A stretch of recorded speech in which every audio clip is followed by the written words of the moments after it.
This episode of Tales from Aztlantis is brought to you by Aztlantis Premium. Don't you just hate having your favorite podcast interrupted by ads like this? Well, dear listener, you're in luck. Because starting at just $3 a month, you can support independent Chicano media and receive ad-free episodes, premium episodes, bonus content, and access to our Discord server. Just visit talesfromaztlantis.com and click Go Premium, or follow the link in the show notes. And now, on with the show.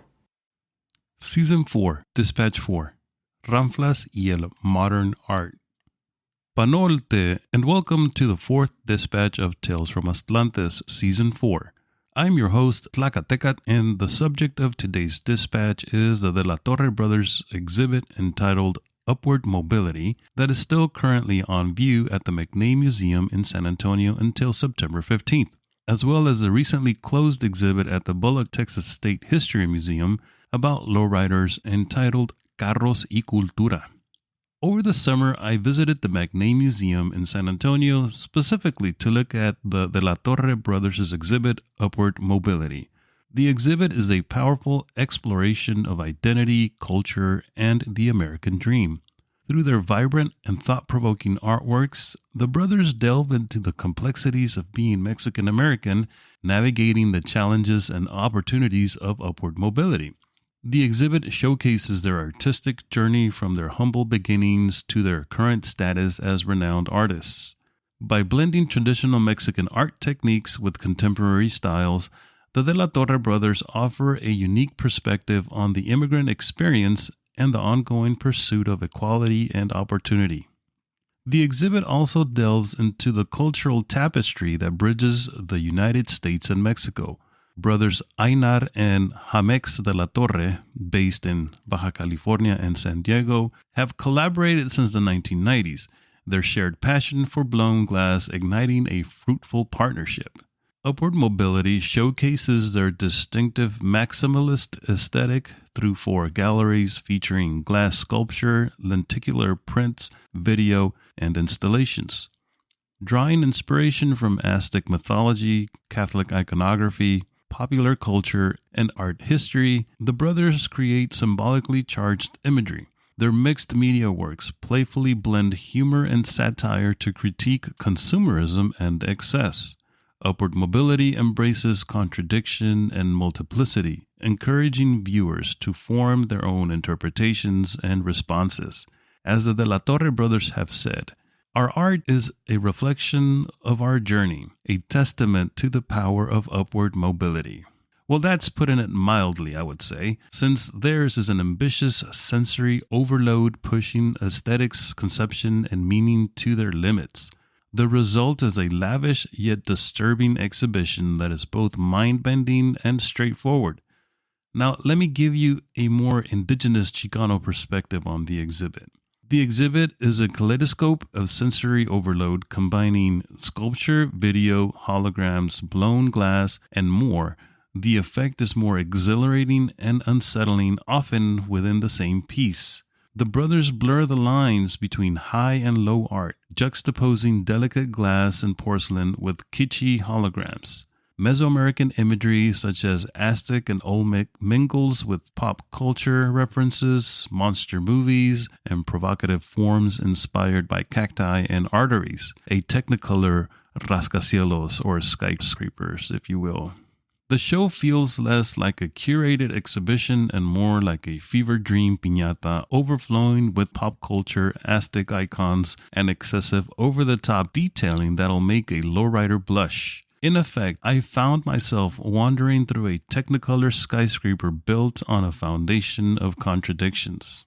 Don't get me wrong here. The brothers are talented and deserve all the recognition they've earned. Their mastery of mixed media is undeniable. The lenticular prints morphing between luchadores and Slavic swamp creatures are mesmerizing. The piece entitled Mi Chicano Corazón, with its lowrider rim embedded in a prickly pear cactus sculpture, is a beautiful mashup of identity markers. I particularly liked the lenticular prints that were depicted in one of the galleries, which was basically two large-scale projections depicting a scene of destruction at the hands of what the brothers call Quatzila, which is a fusion of the Japanese kaiju or sci-fi monster Godzilla and Coatlicue, the Aztec Mother Earth deity, on one wall.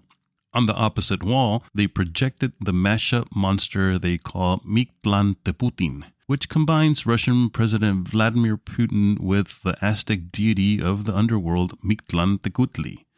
In the floor space between the walls, they projected an aerial view of Mexico City traffic so that you become part of the installation, trampling the city as a giant. But here's the rub. This upward mobility feels more like assimilation than ascension. Yes, we see nods to indigenous heritage, but it's a fleeting glimpse compared to the dazzling spectacle of pop culture references. I recently had a conversation with a colleague who teaches Mexican American studies at my institution here in Dallas, and she's a little frustrated with how some of our colleagues who teach Mexican American art have stripped the course of the political context from which Chicano art arose. In that same spirit, I ask a similar question here about upward mobility. Where's the struggle? Where's the complexity of navigating two worlds that often feel at odds? The exhibit is split into 4 sections, but it feels more like a kaleidoscope of fragmented narratives. I yearned for a deeper connection, a sense of grounding in the rich tapestry of Chicano and indigenous experiences. I mean, they do allude to them after all. Instead, I left feeling like I'd been bombarded with random, grotesque, and flashy imagery without a clear message or direction. Even the rascuache saturation of the Chicano Baroque or the relajo aesthetic with its function in the albur or the Mexican-Spanish wordplay provide transgressive critique that is both subtle and accessible to the average person. This show seemed unnecessarily complex at times, even if its intention is to point out the excesses of modern-day consumerism. Perhaps that's the point. Maybe the De la Torre Brothers are offering a reflection of the chaotic, ever-shifting landscape of our identities in the 21st century. But for this indigenous Chicano, upward mobility felt more like a disorienting dream than a grounded exploration. It's an impressive exhibition for sure, but one that left me wanting more substance. On the other hand, maybe because I'm just a simple man and I'm rooted in my Chicano-ness, I found the exhibit down at the Bullock State History Museum a bit more satisfying. Carros y Cultura, a show about lowrider cars, the culture, and the history of the lifestyle in Texas, was really splendid. The show opened back in May and just ended over Labor Day weekend. Now, for this piece, I'm going to rely basically on a publication that was done by KERA News, a local Dallas NPR affiliate, and the author is Stephanie Salas Vega, and it's entitled "A Pink, Sparkly Dallas Lowrider Went Viral on Social Media. Now it's in a Texas museum." And this is in reference to the lowrider car, pink one that was done by a young lady by the name of Mercedes Mata from Dallas, whose family has a long tradition of being involved in lowriding. In fact, I know some of the Matas myself. I went to school with one of the Matas. And so this car got attention and it made it into the exhibit. And it happened to be one of my favorite cars in the exhibit as well. And so this is what Stephanie has to say about the exhibit that just closed over Labor Day weekend. Every Sunday evening, 20-year-old Mercedes Mata would cruise her sparkly pink 1984 Chevy Monte Carlo down Jefferson Boulevard and Oak Cliff and through downtown Dallas. Her customized lowrider, which she named La Mera Mera, caught the attention of many on the streets of her hometown and even celebrities online. But in November, her car did its last low and slow drive through the Dallas pavement, at least for another 4 months. Mata said, because La Mera Mera is being showcased in a Texas museum exhibition this summer. It feels unreal, Mata said. I never thought it would get this far. The Bullock, Texas State History Museum in Austin has put together its first exhibition dedicated to the legacy of Texas lowriders. The exhibition Carros y Cultura celebrates lowriders, the Mexican-American community's bouncing old-school cars and the people who ride them. Among the 7 Texas lowriders being showcased, Mata is the only one from Dallas, and the youngest lowrider in the exhibition. Senior curator Catherine Sifker said the exhibition shows the relationship between the car and the person behind the wheel, and the relationships those people have had with each other and their community. We're really trying to highlight the lowrider as a person, as a strong family figure, as a community leader, as an activist, Sifker said. The person is the heart of lowriding. For Mata, spending money and time to build and customize her lowrider isn't a hobby. This was a lifestyle she was born into. Mata is a member of the Dallas Lowriders, a club founded by her late Uncle Ivy in 1979. In 1985, after her uncle's death, the club disbanded and was inactive until 2003, the year Mata was born. Her father, Mark, became the spokesperson for the Dallas Lowriders until he was incarcerated and remained behind bars until Mata and her sister, Maria, were preteens. Lowriding helped us connect with him, Mata said. It's a deeper story than just a car. In the 1940s, lowriding turned into an artistic outlet for self-expression and identity within the Mexican-American community. It was popular in California and then spread throughout Texas and other parts of the Southwest. Lowrider culture is fueled by community and family support, and Mata's La Mera Mera is a product of that. The cars are like an expression of ourselves, Mata said. It's about family and bringing people together. Unity.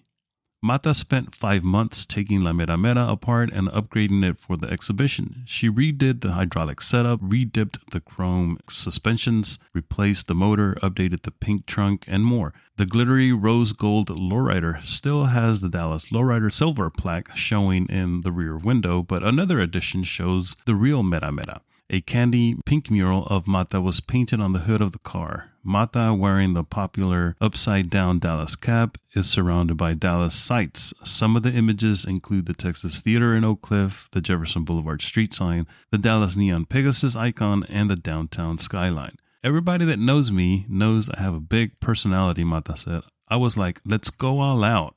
Along with La Mera Mera, Mata will also showcase personal items in a glass case that includes an original gold Dallas Lowrider plaque, her Dallas Lowrider of the Year award from 2023, and her first steering wheel that was once on her dad's Lowrider from 2003. The rest of the Bullock Museum exhibit included bikes, fashion, music, photography, and videos, and interactive touchscreen mural will allow visitors to explore the characteristics that make a custom car a lowrider car, hydraulics, upholstery, and paint. It's pretty cool that the culture itself is getting exposure. Mata said it's getting what it deserves. And that is exactly what I thought. I thought to myself, it's about time that we have something like this in Texas in general. The Bullock Museum is the official state of Texas museum. It's located in Austin. It's basically downtown Austin. It's not that far from the Capitol. It's not that far from UT, University of Texas. And to see our cultura, our culture being exhibited on full display at an institution of that magnitude was really, really, gratifying, especially since I grew up with this culture. It's still part of who I am, even though I'm not actively a lowrider per se, but I still engage in lowriding type of activities. Not that long ago, we had the Lowrider Super Show that came through Dallas after a long time of not being here. So it's really nice to see that the state of Texas, that culture in our community is being recognized and exhibited and promoted and given the attention that it deserves and the dignity, right, that it deserves as a culture. And in fact, after the exhibit, after we went through the exhibit, and I'm not that kind of person that just rushes through it. Like, we were in there for a while and taking pictures and just soaking it all in, because it was basically the last weekend. We weren't going to have another chance to see it. And afterwards, we went to the gift shop and we were trying to find, some souvenirs, from the show. And all they had left were ball caps. And so we got one, but, we were kind of disappointed that we missed out on the t-shirts and all the other swag that they had. And I even spoke to the people who were at the desk, and I asked them if they had anything else, and said, no, this is one of the most popular shows we've had and made a lot of money for the museum. And the impression that I got was that this had been up to this point, and the museum hasn't been around that long, maybe 10 or so years or whatever. And apparently, it's my understanding that this show has been one of the highest, if not the highest grossing exhibit that they've had at the Bullock, Texas State Museum, which is incredible, right? And so I even told them, this just goes to show that if you do things for our community, we will come out, we will represent, we will support it. And one of the people behind the desk was saying, yes, we see that now. And I think the people who are in charge of the museum are beginning to see that. And I didn't say this, I thought this to myself. I'm like, it's 2024, people. Like, what do you mean they're beginning to see this? This is ridiculous. This should have been a no-brainer like decades ago. But in any case, this is just one example of a few that have really come through in the last couple of years in regards to institutions, museums more specifically, doing things related to Chicano Mexicano people, and those events, those exhibits becoming either their highest grossing or their highest attended exhibits to date. A few years ago, the Dallas Museum of Art had an exhibit where they showcased Mexican painters, Mexican artists. And according to the museum, that particular exhibit had been the second highest, most attended exhibit in the museum's history. And so, that, again, why is it taking institutions this long to recognize that we not only have a culture, we have arts, and that we have dignity, and that we have things that are worthy of being promoted and shown in these kinds of spaces. But not only that, but that the community will come out. If you show that kind of regard for the communities will see that. They'll see that you are paying attention. They'll see that you're giving them their due. And guess what? The community will come out. They will support. And as has been shown, they will effectively make that show one of the biggest shows that you've had at your institution. So this is just the PSA out there I'm throwing out. If you're an institution of higher learning, if you're a museum, someone who's looking for an exhibit, and if you're wondering what to showcase, look at our history, look at our people, Mexican Americans, Chicanos, and other indigenous peoples. We will come out. We will come out and we will support these things. All right, well, that has been this dispatch for season 4, dispatch 4, and until next time, people, we'll see ya. Thank you for listening to Tales from Aztlantis, a project of the Chimali Institute of Mesoamerican Arts. If you enjoy the show, please consider becoming a Patreon supporter. You can do this by visiting talesfromaztlantis.com and clicking Support the Podcast. Your continued support will help keep the podcast ad-free and independent. Until next time, Timo Itase.